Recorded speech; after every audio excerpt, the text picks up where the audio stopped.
the former First Lady, Michelle Obama. Good evening, everyone. It's a hard time, and everyone's feeling it in different ways. And I know a lot of folks are reluctant to tune into a political convention right now, or to politics in general. Believe me, I get that. But I am here tonight because I love this country with all my heart. And it pains me to see so many people hurting. I've met so many of you. I've heard your stories. And through you, I have seen this country's promise. And thanks to so many who came before me, thanks to their toil and sweat and blood, I've been able to live that promise myself. That's the story of America. All those folks who sacrificed and overcame so much in their own times because they wanted something more, something better for their kids. There's a lot of beauty in that story. There's a lot of pain in it too. A lot of struggle and injustice and work left to do. And who we choose as our president in this election will determine whether or not we honor that struggle and chip away at that injustice and keep alive the very possibility of finishing that work. I am one of a handful of people living today who have seen firsthand the immense weight and awesome power of the presidency. And let me once again tell you this: the job is hard. It requires clear-headed judgment, a mastery of complex and competing issues, a devotion to facts and history, a moral compass, and an ability to listen, and an abiding belief that each of the 330 million lives in this country has meaning and worth. A president's words have the power to move markets. They can start wars or broker peace. They can summon our better angels or awaken our worst instincts. You simply cannot fake your way through this job. As I've said before, being president doesn't change who you are. It reveals who you are.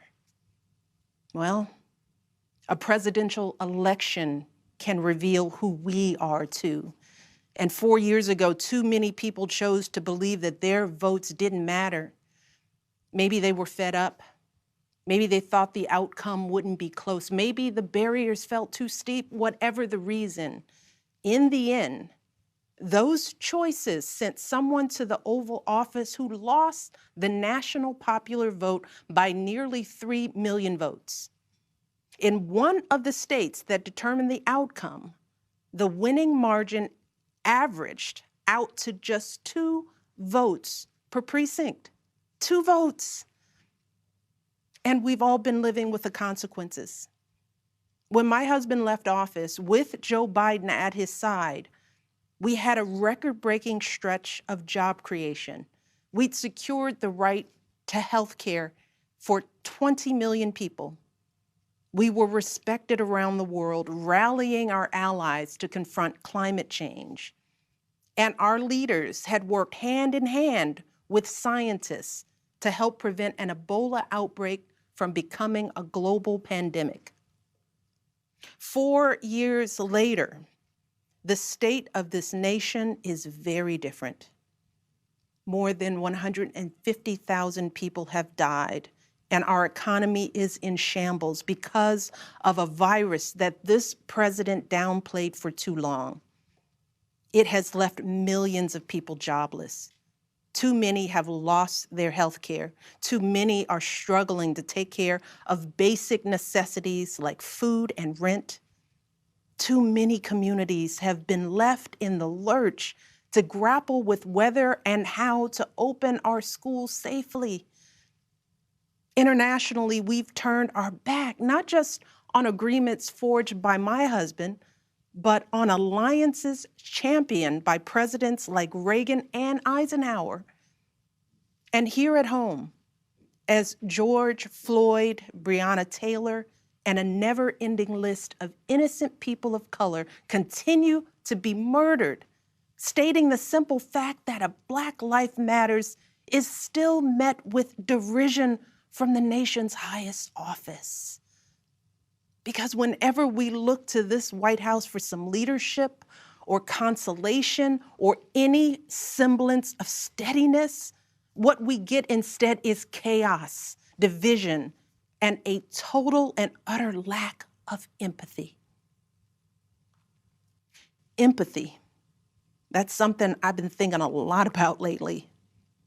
The ability to walk in someone else's shoes. The recognition that someone else's experience has value too. Most of us practice this without a second thought. If we see someone suffering or struggling, we don't stand in judgment, we reach out. Because there, but for the grace of God, go I. It is not a hard concept to grasp. It's what we teach our children. And like so many of you, Barack and I have tried our best to instill in our girls a strong moral foundation to carry forward the values that our parents and grandparents poured into us. But right now, kids in this country are seeing what happens when we stop requiring empathy of one another. They're looking around wondering if we've been lying to them this whole time about who we are and what we truly value. They see people shouting in grocery stores, unwilling to wear a mask to keep us all safe. They see people calling the police on folks minding their own business just because of the color of their skin. They see an entitlement that says only certain people belong here, that greed is good and winning is everything, because as long as you come out on top, it doesn't matter what happens to everyone else. And they see what happens when that lack of empathy is ginned up into outright disdain. They see our leaders labeling fellow citizens enemies of the state while emboldening torch-bearing white supremacists. They watch in horror as children are torn from their families and thrown into cages, and pepper spray and rubber bullets are used on peaceful protesters for a photo op. Sadly, this is the America that is on display for the next generation. A nation that's underperforming not simply on matters of policy, but on matters of character. And that's not just disappointing, it's downright infuriating. Because I know the goodness and the grace that is out there in households and neighborhoods all across this nation. And I know that regardless of our race, age, religion, or politics, when we close out the noise and the fear and truly open our hearts, we know that what's going on in this country is just not right. This is not who we want to be. So what do we do now? What's our strategy? Over the past 4 years, a lot of people have asked me, when others are going so low, does going high still really work? My answer, going high is the only thing that works. Because when we go low, when we use those same tactics of degrading and dehumanizing others, we just become part of the ugly noise that's drowning out everything else. We degrade ourselves. We degrade the very causes for which we fight. But let's be clear. Going high does not mean putting on a smile and saying nice things when confronted by viciousness and cruelty. Going high means taking the harder path. It means scraping and clawing our way to that mountaintop. Going high means standing fierce against hatred while remembering that we are one nation under God. And if we want to survive, we've got to find a way to live together and work together across our differences. And going high means unlocking the shackles of lies and mistrust with the only thing that can truly set us free, the cold, hard truth. So let me be as honest and clear as I possibly can. Donald Trump is the wrong president for our country. He has had more than enough time to prove that he can do the job, but he is clearly in over his head. He cannot meet this moment. He simply cannot be who we need him to be for us. It is what it is. Now, I understand that my message won't be heard by some people. We live in a nation that is deeply divided, and I am a Black woman speaking at the Democratic Convention. But enough of you know me by now. You know that I tell you exactly what I'm feeling. You know I hate politics, but you also know that I care about this nation. You know how much I care about all of our children. So if you take one thing from my words tonight, it is this. If you think things cannot possibly get worse, trust me, they can and they will if we don't make a change in this election. If we have any hope of ending this chaos, we have got to vote for Joe Biden like our lives depend on it. I know Joe. He is a profoundly decent man, guided by faith. He was a terrific vice president. He knows what it takes to rescue an economy, beat back a pandemic, and lead our country. And he listens. He will tell the truth and trust science. He will make smart plans and manage a good team. And he will govern as someone who's lived a life that the rest of us can recognize. When he was a kid, Joe's father lost his job. When he was a young senator, Joe lost his wife and his baby daughter. And when he was vice president, he lost his beloved son. So Joe knows the anguish of sitting at a table with an empty chair, which is why he gives his time so freely to grieving parents. Joe knows what it's like to struggle, which is why he gives his personal phone number to kids overcoming a stutter of their own. His life is a testament to getting back up. And he is going to channel that same grit and passion to pick us all up, to help us heal and guide us forward.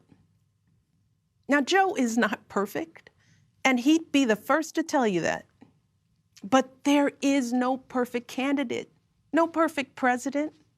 And his ability to learn and grow, we find in that the kind of humility and maturity that so many of us yearn for right now. Because Joe Biden has served this nation his entire life without ever losing sight of who he is. But more than that, he has never lost sight of who we are, all of us. Joe Biden wants all of our kids to go to a good school, see a doctor when they're sick, live on a healthy planet. And he's got plans to make all of that happen. Joe Biden wants all of our kids, no matter what they look like, to be able to walk out the door without worrying about being harassed or arrested or killed. He wants all of our kids to be able to go to a movie or a math class without being afraid of getting shot. He wants all our kids to grow up with leaders who won't just serve themselves and their wealthy peers, but will provide a safety net for people facing hard times. And if we want a chance to pursue any of these goals, any of these most basic requirements for a functioning society, we have to vote for Joe Biden in numbers that cannot be ignored. Because right now, folks who know they cannot win fair and square at the ballot box are doing everything they can to stop us from voting. They're closing down polling places in minority neighborhoods. They're purging voter rolls. They're sending people out to intimidate voters, and they're lying about the security of our ballots. These tactics are not new. But this is not the time to withhold our votes in protest or play games with candidates who have no chance of winning. We have got to vote like we did in 2008 and 2012. We've got to show up with the same level of passion and hope for Joe Biden. We've got to vote early, in person if we can. We've got to request our mail-in ballots right now, tonight, and send them back immediately. And follow up to make sure they're received. And then make sure our friends and families do the same. We have got to grab our comfortable shoes, put on our masks, pack a brown bag dinner, and maybe breakfast too, because we've got to be willing to stand in line all night if we have to.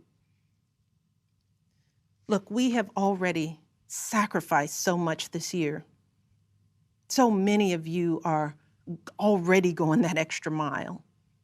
Even when you're exhausted, you're mustering up unimaginable courage to put on those scrubs and give our loved ones a fighting chance. Even when you're anxious, you're delivering those packages, stocking those shelves, and doing all that essential work so that all of us can keep moving forward.